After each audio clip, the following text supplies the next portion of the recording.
just over 5 hours. At 5 hours and 1 minute, 28 seconds. We'll be back to 35,000 feet. Right now, our schedule arrival time in Kona is scheduled for 12:50. Here we are, people. We are in Hawaii.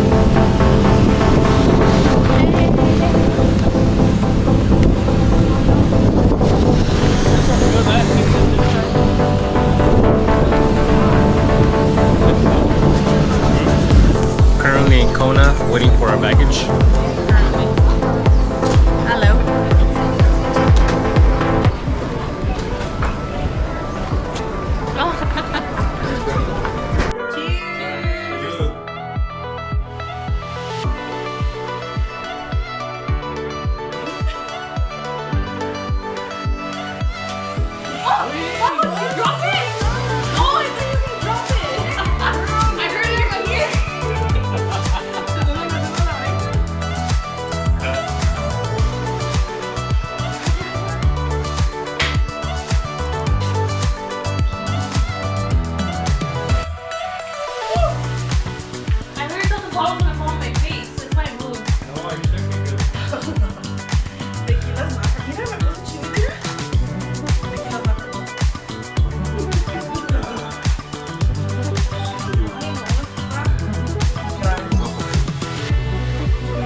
Hello. Here we are at Waikiki at Loca. We're literally living la vida loca here. Store. Wait, a little scared. I'm Jasmine. Oh, where's the pass? Oh. Let's give a little tour of this place, shall we?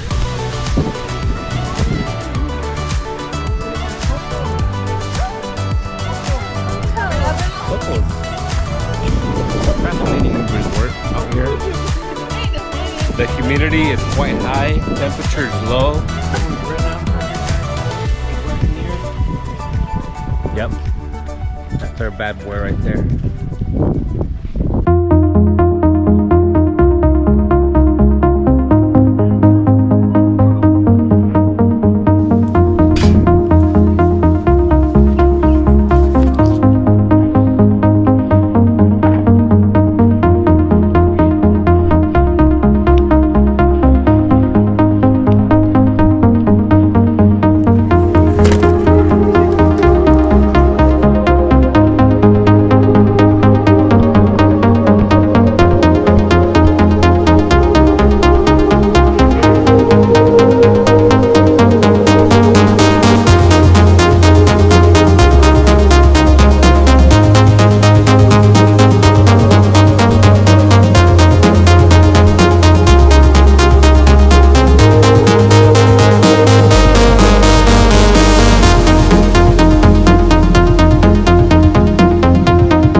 push that one, it fires it up, and the torch is on that.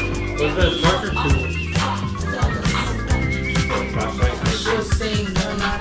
Hello. Just kidding. Alright,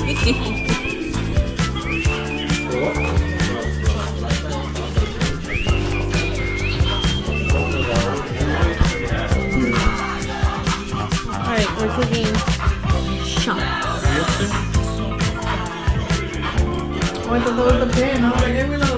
Go, sir, go. Go. What are we doing now? Take a shot. Yeah, let's come on. How long do you like?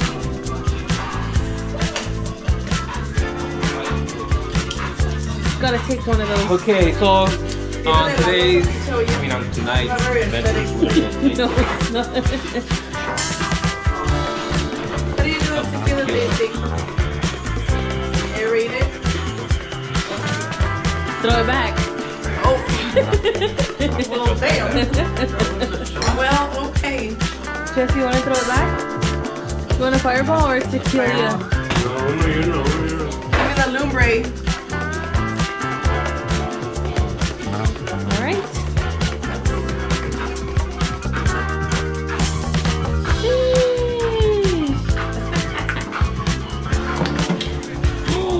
Not the jabón. Bloopers.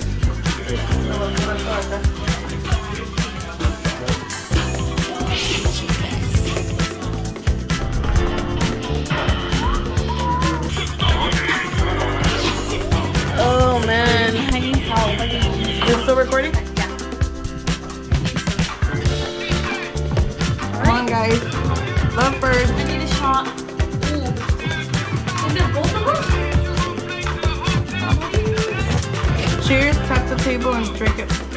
Be aesthetic. Cheers. Cheers, tap.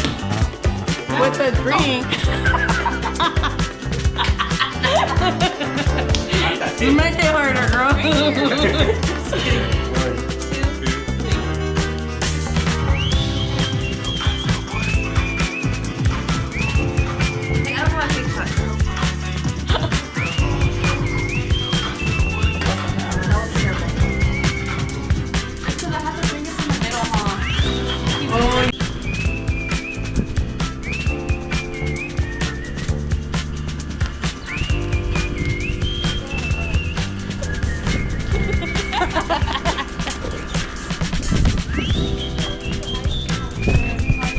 Okay, we made it to the Kona Coffee Farm, where we're gonna get a tour of how to make the coffee, and we're gonna have some coffee.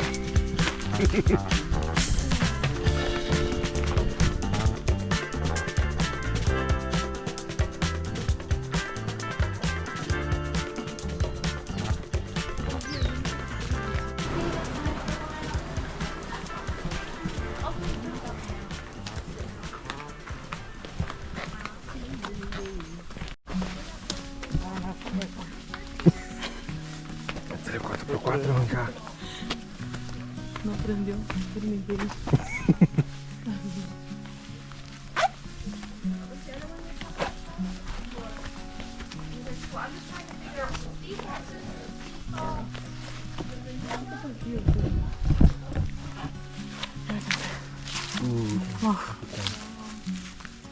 Hey you guys, well my name is Marissa. I'll be your tour guide. So our name is Hollow Tree, and that is the hollow tree right there. So it has a really interesting kind of little root structure. It looks like it's a cluster of trees, but it's just one big giant tree. But it has a big part in the Hawaiian culture because they'll take those palms, they soak them in the ocean, it kind of bleaches them out in a way, and then they dry them out and they strip them into small little strips, and then they'll weave different things like hats, bracelets, traditional hula skirts. You may have seen some of the little woven looking bracelets around that kind of look like wood, but it is made out of the hollow tree. So since we had such a big tree on the property, we decided to name our farm after it. But this is our first farm that we started off with.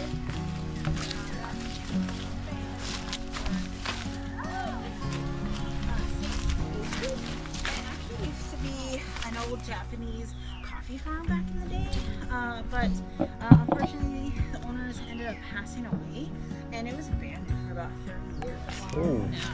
Up until 2012, when the owners came and purchased it. So you can imagine how much overgrowth there was. A lot of this, but this farm is nearly a 100-plus-year-old coffee farm. But there are some trees that survive. They have the larger stalks on them. So even though they're alive, they weren't really producing any coffee because they hadn't been pruned in X amount of years. And the little cherries, they all grow on a different little node each year, and eventually they'll just run out of little spots to grow on if you don't ever prune them. So we did a style of pruning that we do to this day. It's called stumping, and it's just where you chop the whole tree down at a high stump, and then you wait 3 years until you see a harvest come out of that. They have a really good one, good harvest.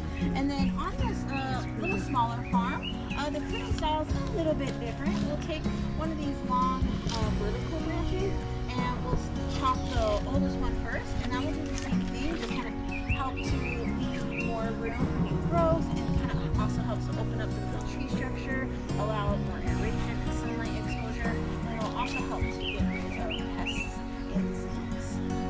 Yeah, but I would like to point out some of our fruit trees that we have here.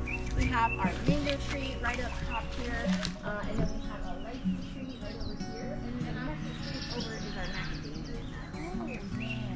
Well, we're just going to walk just a little bit further up the trail. There's lychee. Lychee. Yeah, I think so. I think it's... Tampoco. ¿Qué prende? Yeah, some of them are red.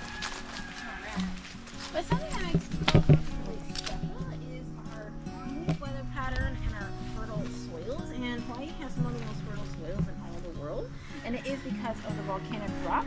And we actually have a really special soil called andesite, but that's where volcanic rock and volcanic ash come together, and it creates this super soil. So it has an abundance of trace minerals. It's also going to help to pH balance the soils as well. And plantain trees tend to like a little bit more acidic soils, so it just helps that perfect balance for them. And then the coffee trees thrive in higher elevations, and we sit at about 1,500. And then usually we get some morning sunshine, and then as you guys can see, the clouds kind of have already started rolling over, which is great because that is how we the coffee trees need a lot of shade.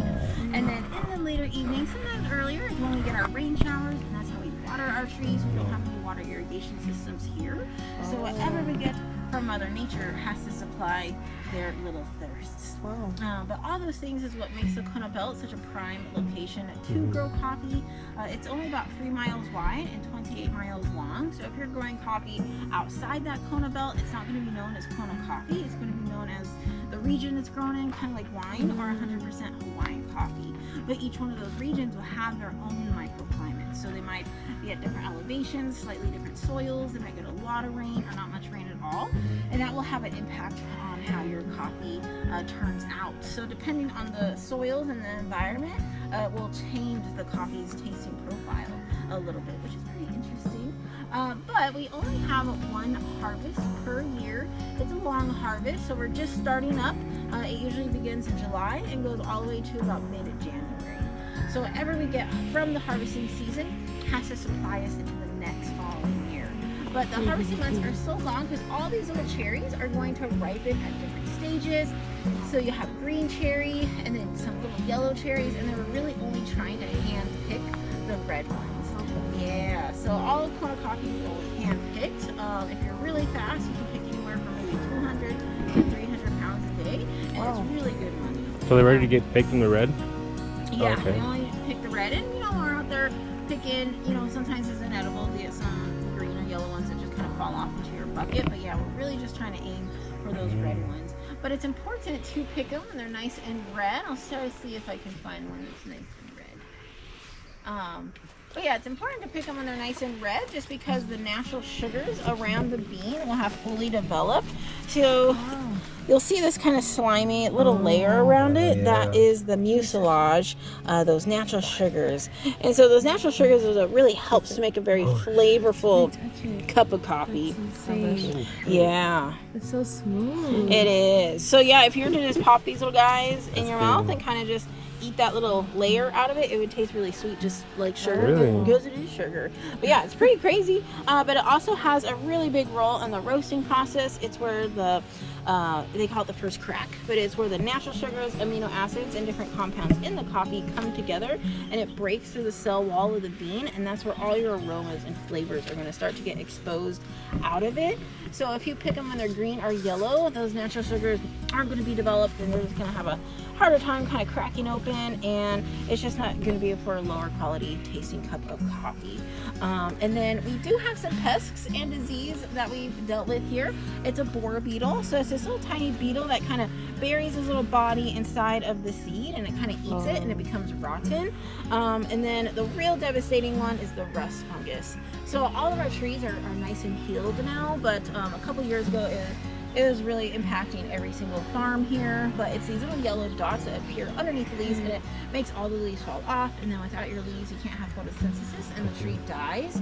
Some people completely lost their farms. Some people try to just stump their entire farm and wait that 3 years, but it's not a guarantee that when those little off growths start growing back that it's not going to get infiltrated by that rust fungus again. But luckily our trees are nice and healthy now, so that's really good. But that's one reason why they're just so strict on people bringing things over. I don't even know how they get through it, but something that may not look like it has a disease does, and then it will infect something here. So coffee trees aren't native, but that is how a lot of our native species, like the ohia tree, got a similar kind of fungus, and it killed millions of the ohia trees. So that was really sad. But does anyone have any questions or anything so far? Interesting though. Yeah, it is interesting. And you gotta be really careful when you're buying Kona coffee. You want to make sure it says 100% Kona coffee on the bag. If it says 100% Kona blend, then there's only 10% Kona beans in there. Or if it says 100% Hawaiian coffee, then it can be from any of the islands or any other regions. So just make sure it says 100% Kona coffee. And a lot of farms are called Kona this, Kona that, and they'll kind of like put that on the bag, and then people just assume that it's Kona coffee because their name is Kona in it. They're very tricky. I worked for some places like that. I'm just like, they're not even Kona. Yeah, they're like a mix of Colombian and Guatemala beans, so they mix them together, and it's just like, oh, scammy. But there's one more fruit tree I always like to point out, that really big tall one. So there's not many left on there, but they almost look like kind of cantaloupes, but it's an ulu, and it's a breadfruit. So it's kind of like a real potato type substitute. It's real starchy, so you do like an ulu mash, ulu fries, ulu flour. It's really good. So if you see it anywhere, definitely check it out.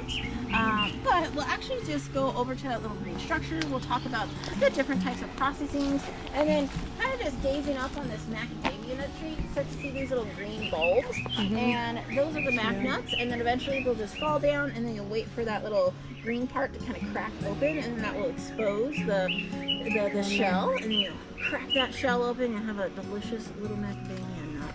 Ooh. Yeah, so they should be ready here in a couple, probably mid-July, but like one looks like someone's kind of crushing open. Didn't work. Yeah. This is the size of a wet mill you would need to run a 6-acre farm. We have since outgrown it and built a much larger wet mill on our 40-acre farm. But to start the processing of your coffee, you're going to take all those little cherries that you picked that day, and then you'll put them inside this vat. And then this little mechanical situation down below kind of act like a little cheese grater, and that will pulp those little beans out of that red cherry skin. And then we're going to save this red cherry skin and dry it out and make it into a tea called Cascar, which we will be trying. But now that you got your little beans pulped out, we'll start our first process called the wash fermentation style. A little citrusness to it. And then if you brew it hot, I like to put a little clove and cinnamon in there. A little level up. What do you guys think? Kind of. I like it. But the next tea we're gonna try definitely tastes more like a black tea. It doesn't have any caffeine in it, and it has nothing to do with coffee. But it's just a native Hawaiian species that only grows in Hawaii, and it is related to people's favorite. Yeah. What is this one called again? Mamaki. Tenemos sabor. This one's really good. And that one you can do hot or cold. With the Cascara, we do almost like a cold brew process on it. We'll just put those little kind of coffee fruit skins in a jar and then put water in it and then let it soak overnight, and then we'll strain it out the next day. And then for the Cascara, for the Mamaki, if you want it cold, we will do like a normal tea steeping on it, and then we kind of just let it sit overnight, and then we'll strain it out the next day and put it in the fridge. So you can drink it hot. But what do you guys think about it? It's good. It's really refreshing. good. It's It's super Refreshing. fresh. Yeah. But It doesn't even have a strong aftertaste. no, yeah, it's just really kind of just refreshing. It's just fresh, yeah. Yeah, that's why I like to put a little lemongrass in it. It really like makes it extra fresh. But I'll pass out these little coffee menus for you guys. So just opening up this little menu, those free samples that you find down below were the medium roast and the dark roast. And then if you put the two together, you get the blackened tan, and those are done in your classic wash fermentation style. That is your most popular form of processing coffee. You can get a lot more done, less can go wrong, and it's less messy. And then we have the honeys, which that honey process is really messy, and a lot can go wrong since you are leaving a lot of those natural sugars just kind of laying out on the drying rack. A lot more things can kind of spoil it, or animals might get more sugars and I want to get into it. But to create like a light, medium, or dark roast, you're just going to roast those beans a little bit longer and a little bit higher temperature. But it really doesn't take much. And kind of each roaster is going to have their own kind of slightly different opinion of what they consider a light, Okay. medium, or dark. Yeah. Of course, there's like a standard. You just pick like a light roast and dark roast. But you got a little wiggle. It's a little, yeah. Yeah, so Range. we tend to, I guess, roast a little bit on the lighter side. I've definitely worked for some people that really like to roast the heck out of their beans. So it's nice to kind of keep a little bit more integrity of the bean. But the light roast is going to be the most caffeinated out of all the roasts, but also be the most acidic as well, and kind of have a little bit more nutty flavors showing through. And then a medium roast will still be a little acidic, but have a little bit more complex flavors because those sugars have a little bit more time to caramelize. And then that dark roast will be the least acidic, but also have the least amount of caffeine compared to your medium and light roast, but much more kind of rich, chocolatey undertone showing through on that. So yeah, the longer you roast your coffee, the more you're kind of roasting that caffeine compound Out of it. But it's quite interesting. I honestly never knew that. I thought Yeah, it More seems like it's coffee. opposite. Same. I went through a good majority of my life drinking dark roast because I thought I was getting more caffeine, and I wasn't. But Nope. my brain thought I was, so maybe it's Following the worked out. brain. Yeah, placebo effect. So the lighter, the more caffeine you have. What? Exactly. I know. You've been lights all your life. Yeah. Yeah. No. Sorry. You just want a dark roast. Yeah. Big caffeinated. Did you know? Yeah. Liars. Have you guys ever heard of white coffee? White? Yeah, it's a trend that was happening a couple years ago. I think it's kind of like faded out, but it's a different type of processing or roasting style.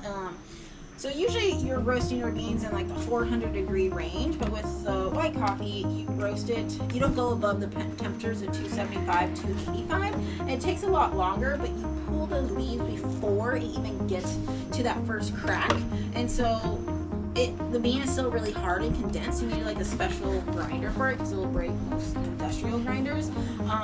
But it's served in an espresso format, but because they pull it so early, it keeps a lot more of the antioxidants in the coffee and a lot more of the caffeine. But when you pull the shot, it looks like oat.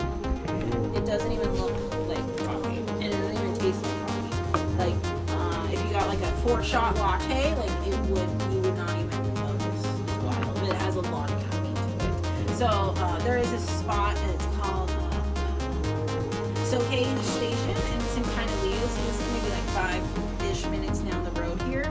But she has white coffee, but it's from the Pacific Northwest. But she'll put it in like her smoothies, and it won't change the like fruitiness of the smoothie. But I don't know. I feel like people are kind of like gravitating not towards it anymore. But yeah, it's wild how it just doesn't taste like coffee at all. But yeah, pretty crazy.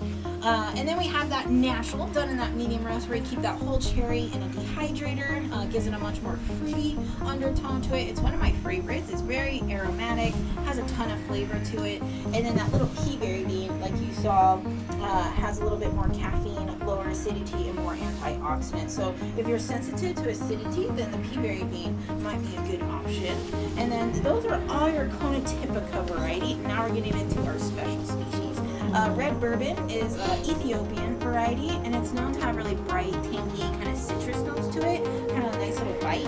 And then the deep red is the red bourbon, just done in a dark roast, so it kind of cuts some of those citrus notes down.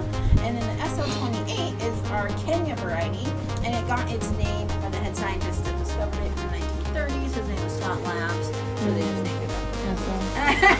And then there's multiple SL varieties. So there's like SL34, and I think there's like an SL38 somewhere around there.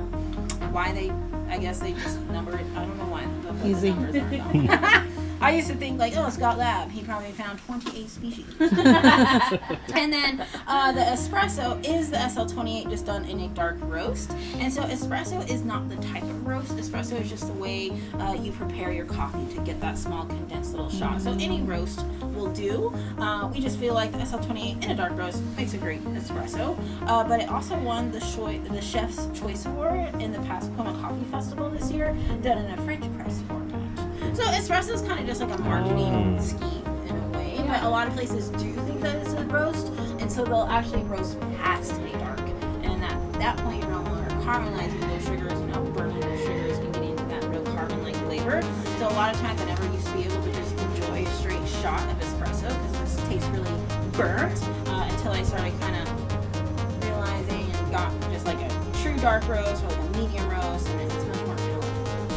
And then we have the geisha, which is our Panama variety. And this one's a pretty rare species. It's not a big yielder. Usually we're getting anywhere from maybe 25 to 35 pounds of cherry per tree per picking. But with the geisha, we're getting more like 10 to 15 pounds per tree per picking. And it takes 10 pounds of red cherry to make 1 finished pound of roasted coffee. So it's a lot.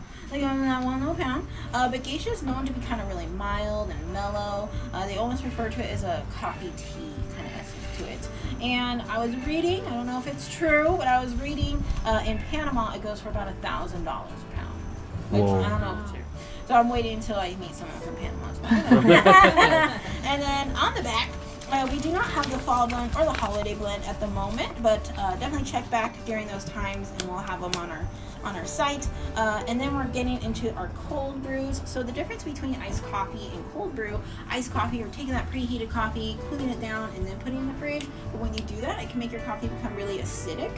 So cold brew is where you'll take a coarse grind, like a French press grind, put it in the fridge overnight, anywhere from 12 to 24 hours, and you just put it in regular temperatured water. And then you'll strain it out the next day.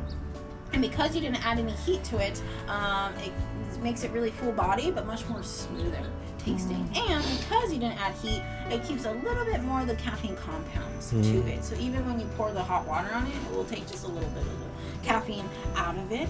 But we do have some samples down below. Just ask us to get it out of the fridge for you. But we have the ice hot, which is made with the Hawaiian chili peppers that we grow here, and we'll dehydrate them and then grind them up and add it to the coffee, and it gives it like a nice kind of heat in the back of your throat. And then the red hibiscus, same thing. We'll take those red hibiscus flowers, dry them up, and then add it to the grind, so much more floral kind of undertones to it.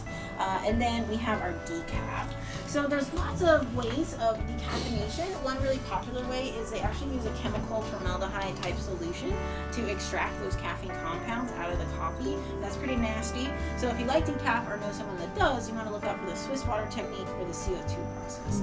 But the Swiss water technique, after you're done, you're left with a caffeinated, carbonated water that's all caffeinated, and they'll sell it to the companies and they'll use it to caffeinate various things, which is kind of cool. And then same with the CO2 process, you're left with more of a powder that's all caffeine, and they will sell that to companies and they will caffeinate various things with it as well. So it's kind of cool to kind of use your byproduct for something useful.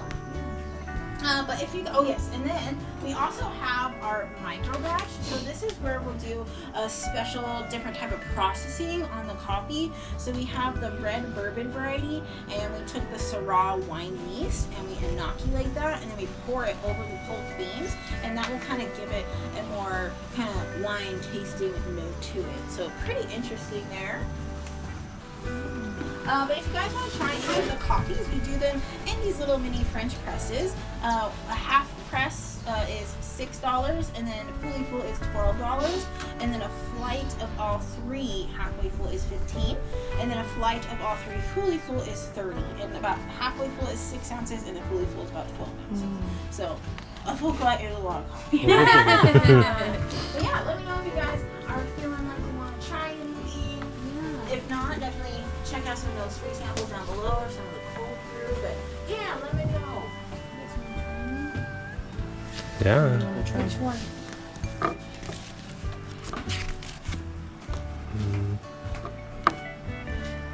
One of the Which one you honeys. get one done? The Yeah, honey? one of the honeys, 'cause I think these two are down there. Yeah. So we can pick 3. Yeah, or you can pick as many as you want. Either one of the honeys. Okay, got it?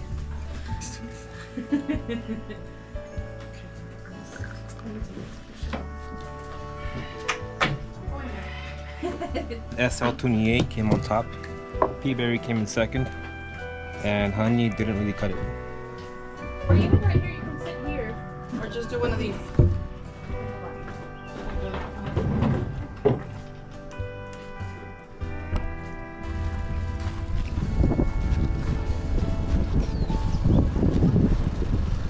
Where are we going?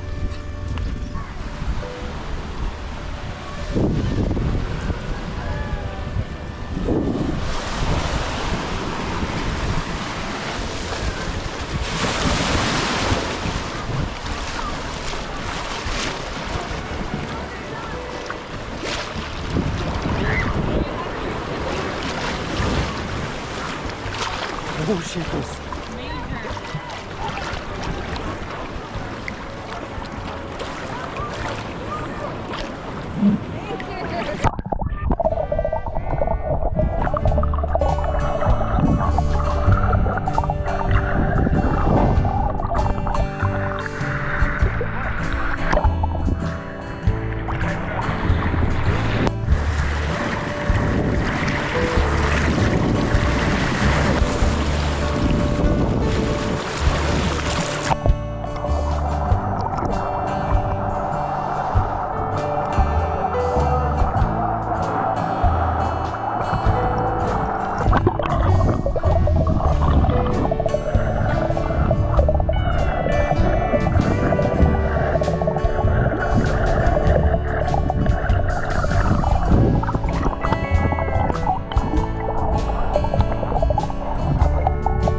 Feels good.